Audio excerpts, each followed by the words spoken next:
تورات کے بہت بڑے عالم حضرت وہب بن منبع رضی اللہ تبارک و تعالیٰ عنہ بیان فرماتے ہیں کہ جب اللہ تعالیٰ نے کلام فرمانے کے لیے حضرت موسیٰ علیہ السلام کو قرب خاص عطا فرمایا تو انہوں نے عرض کی، اے میرے رب، تورات میں ایک امت کا ذکر موجود ہے جس کے بارے میں بتایا گیا ہے کہ وہ تمام امتوں سے افضل ہوگی۔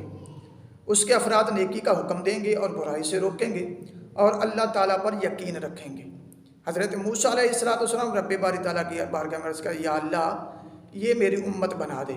اللہ پاک کی طرف سے جواب ملا، اے موسیٰ یہ احمد، یعنی کہ ہمارے پاک نبی صلی اللہ علیہ وسلم کے متعلق اللہ تعالیٰ فرمایا یہ احمد صلی اللہ علیہ وآلہ وسلم کی امت ہے۔ حضرت موسیٰ علیہ السلام نے عرض کی، یا اللہ میں تو رات میں ایک امت کے بارے میں یہ بھی پڑھا ہے، یہ بھی لکھا ہوا دیکھا ہے کہ وہ سب امتوں کے بعد آئے گی اور قیامت کے روز سب پر سبقت لے جائے گی۔ اے رب کریم یہ میری امت بنا دے۔ ارشاد ہوا ہے موسیٰ یہ احمد صلی اللہ علیہ وآلہ وسلم کی امت ہے۔ موسیٰ علیہ السلام نے پھر عرض کی، اے رب کریم تو رات میں ایک جگہ میں پھر دیکھتا ہوں کہ ایک امت ہوگی، اس کی انجیل یعنی کہ قرآن ان کے سینوں میں ہوگا، وہ اسے زبانی پڑھیں گے۔ پہلے لوگوں کو اپنی سماوی کتابیں زبانی یاد نہیں ہوتی تھی، وہ انہیں دیکھ کر پڑھتے تھے۔ عرض کیا باری تعالیٰ وہ لوگ بڑے کمال والے لوگ ہوں گے جو تیری عطا کردہ کتاب کو زبانی یاد کریں گے، اپنے سینوں میں محفوظ کریں گے اور باری تعالیٰ وہ پھر زبانی پڑھا کریں گے۔ اللہ یہ میری امت بنا دے۔ اللہ تعالیٰ فرمایا، اے موسیٰ یہ شان بھی امت محمد صلی اللہ علیہ وآلہ وسلم کی ہے۔ حضرت موسیٰ علیہ السلام پھر عرض کرتے ہیں، اے میرے رب تو رات میں ہے کہ ایک امت ہوگی جو اپنے صدقات خود کھا لیا کرے گی۔ حالانکہ پہلی امتوں کے لوگ جب صدقہ کرتے نا یا صدقہ نکالتے تو اللہ تعالیٰ ایک آگ بھیجتا جو اسے بسم کر دیتی، یعنی کہ وہ صدقے کی چیز کو وہ آگ جلا دیتی تھی۔ اگر وہ صدقہ قبول نہ ہوتا تو آگ اسے چھوتی بھی نہیں، یعنی کہ کسی بندے نے صدقہ نکالا ہے، اس نے ایک جگہ پہ جا کر رکھ دیا، اللہ کی طرف سے ایک آگ نازل ہوتی اور جس کا صدقہ قبول ہوتا آگ اس صدقے کو جلا دیتی، اور جس کا صدقہ قبول نہ ہوتا وہ آگ اس کے قریب بھی نہ آتی تھی۔ تو حضرت موسیٰ علیہ السلام رب باری تعالیٰ کی بارگاہ میں عرض کرتے ہیں، اللہ یہی میری امت بنا دے۔ اللہ تعالیٰ فرمایا، اے موسیٰ یہ شان بھی پاک محمد صلی اللہ علیہ وسلم کی امت کی ہے، یہ احمد صلی اللہ علیہ وسلم کی امت ہے۔ پھر حضرت موسیٰ علیہ السلام نے عرض کیا، میرے رب کریم تو رات میں ایک امت کے بارے میں ہے کہ جب اس کا کوئی فرد گناہ کا ارادہ کرے گا تو کوئی گناہ نہیں لکھا جائے گا، یعنی کہ کوئی بندہ ارادہ کرتا ہے گناہ کرنے کا تو اس کا گناہ نہیں لکھا جاتا جب تک وہ گناہ کر نہ لے۔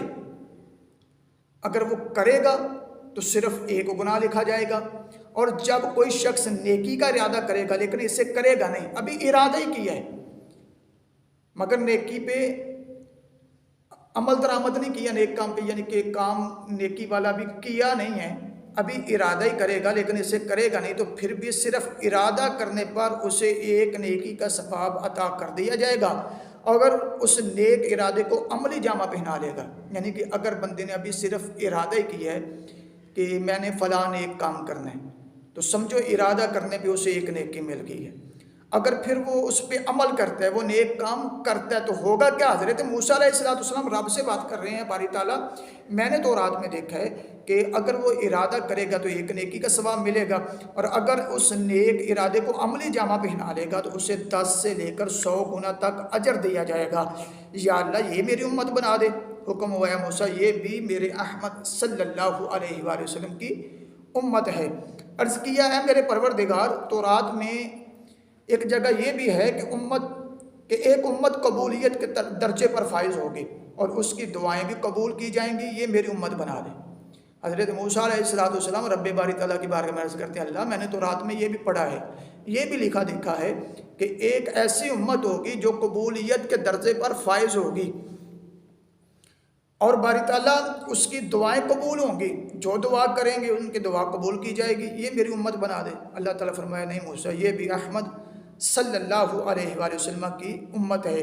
حضرت موسیٰ علیہ السلام نے احمد مختار صلی اللہ علیہ وسلم کی امت کے یہ فضائل دیکھے، نبی رحمت صلی اللہ علیہ وسلم کی امت کا یہ مقام اور مرتبہ دیکھا، حضرت پاک نبی صلی اللہ علیہ وسلم کی امت کی یہ قدر و قیمت ہے کہ حضرت موسیٰ علیہ السلام رب باری تعالیٰ کی بارگاہ میں عرض کرتے ہیں، اے اللہ اگر امت نہیں عطا فرمانی تو مجھے بھی نبی احمد نبی رحمت صلی اللہ علیہ وسلم کی امت میں شامل فرما دے۔ اس وقت موسیٰ علیہ السلام کو اس دعا کی برکت سے 2 شانیں عطا کی گئیں۔ یہ جو دعا کی نا حضرت موسیٰ علیہ السلام نے، باری تعالیٰ یہ امت مجھے دے دے، امت مجھے دے دے، اگر امت نہیں ملنے تو اللہ اس امت کے اندر مجھے شامل فرما دے۔ اس دعا کی برکت سے اللہ تبارک و تعالیٰ نے حضرت موسیٰ علیہ السلام کو 2 شانیں عطا فرمائی۔ حکم ہوا ہے موسیٰ ہم نے تجھے اپنی رسالت اور اپنے ساتھ کلام کے لیے چن لیا ہے، لہذا جو کچھ تمہیں دیا ہے وہ لے لو اور شکر ادا کرو۔ اللہ فرماتا ہے موسیٰ میں رب نے تجھے اپنی رسالت کے لیے اور اپنے ساتھ کلام کرنے کے لیے چن لیا ہے، لہٰذا میں نے جو تجھے دے دیا ہے اس کو لو اور اللہ کا شکر ادا کرو۔ موسیٰ علیہ السلام نے عرض کیا میرے رب میں راضی ہوں۔ گرامی قدر حضرات، امت محمدی صلی اللہ علیہ وآلہ وسلم کا یہ مقام، یہ مرتبہ ہے کہ دیگر انبیاء کرام اس امت پہ رشک کرتے کہ کاش یہ ہماری امت ہوتی۔ جیسے یہ مکالمہ میں نے سارا آپ کے سامنے رکھنے کی کوشش کی ہے کہ موسیٰ علیہ السلام نے تورات کے اندر پاک نبی صلی اللہ علیہ وسلم کی امت کی شان پڑھی، مقام پڑھا، قدر و قیمت جانی، تو رب باری تعالیٰ کی بارگاہ میں عرض کی اللہ یہ امت مجھے دے دے، بار بار عرض کی اللہ یہ امت مجھے دے دے، ہر شان کے بعد عرض کی باری تعالیٰ یہ امت مجھے دے دے۔ لیکن اللہ تبارک و تعالیٰ فرمایا اگر اس امت کی یہ شان ہے تو پھر یہ امت شانوں والے نبی کی ہوگی۔ ہمیں یہ مقام، ہمیں یہ مرتبہ مصطفیٰ کریم صلی اللہ علیہ وآلہ وسلم کے قدمین شریفین کا صدقہ ملا ہے۔ تو امت محمدیہ کو چاہیے، ہر فرد کو چاہیے کہ اپنے نبی کے ساتھ وفا کرے، پیار کرے۔ حضور نبی کریم صلی اللہ علیہ وآلہ وسلم کا سلسلہ نسب ماد بن عدنان تک پہنچتا ہے۔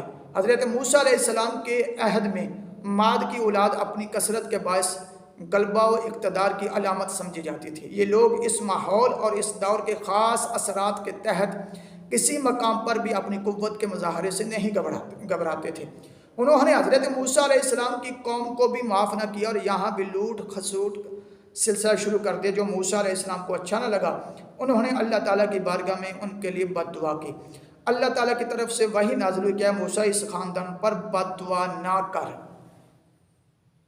اللہ تعالیٰ کی بارگاہ میں حضرت موسیٰ علیہ السلام نے کیوں بد دعا کی کہ وہ لوگ اس خاندان کے ایسے تھے کہ لوگوں کو تنگ کرتے تھے اور اپنی طاقت کا مظاہرہ کرتے تھے لوگوں پہ، کیونکہ وہ طاقتور تھے، مالدار تھے۔ تو اللہ تعالیٰ کی طرف سے وحی نازل ہوئی کہ موسیٰ اس خاندان پر بد دعا نہ کر، کیونکہ اس خاندان سے نبی امی بشیر و نذیر پیدا ہوں گے۔ نبی امیوں بشیر و نذیر پیدا ہونے، یعنی کہ اللہ تعالیٰ اشارہ فرمایا موسیٰ یہ وہ خاندان ہے جس خاندان سے میرے پاک محمد صلی اللہ علیہ وآلہ وسلم پیدا ہو گئے، اور انہی سے رحمت خداوندی میں ڈوبی وہ امت جنم لے گی جو میرے محمد صلی اللہ علیہ وسلم کی امت ہوگی۔ اس امت کے قناعت پسند لوگ تھوڑے سے رزق پر اللہ تعالیٰ سے راضی ہو جایا کریں گے، اور اللہ تعالیٰ بھی ان کے تھوڑے سے عمل پر راضی ہو جایا کرے گا۔ انہیں لا الہ الا اللہ پر لینے کی بدولت جنت میں داخل کرے گا، اور ان کے نبی محمد صلی اللہ علیہ وسلم بن عبداللہ بن عبد المطلب ہوں گے، جو اپنی جلالت شان کے باوجود نہایت متواضع ہوں گے۔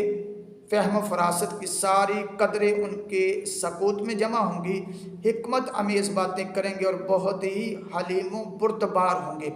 تو آئیے میں آخر میں حوالہ بھی پیش کر دیتا ہوں کہ یہ اس کتاب سے میں نے یہ بات پڑھی ہے، الخصائص الکبریٰ کے اندر یہ بات موجود ہے۔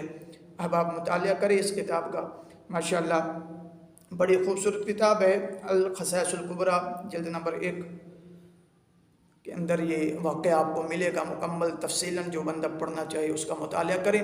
تو برادران اسلام، یہ میں نے آپ کے سامنے اختصار کے ساتھ یہ مکالمہ رکھا۔ پاک نبی صلی اللہ علیہ وآلہ وسلم کی بدولت اللہ تعالیٰ نے ہمیں بڑی شان، بڑے مقام اور بڑے مرتبے سے نوازا ہے، اور موسیٰ علیہ السلام کی قوم کے وہ لوگ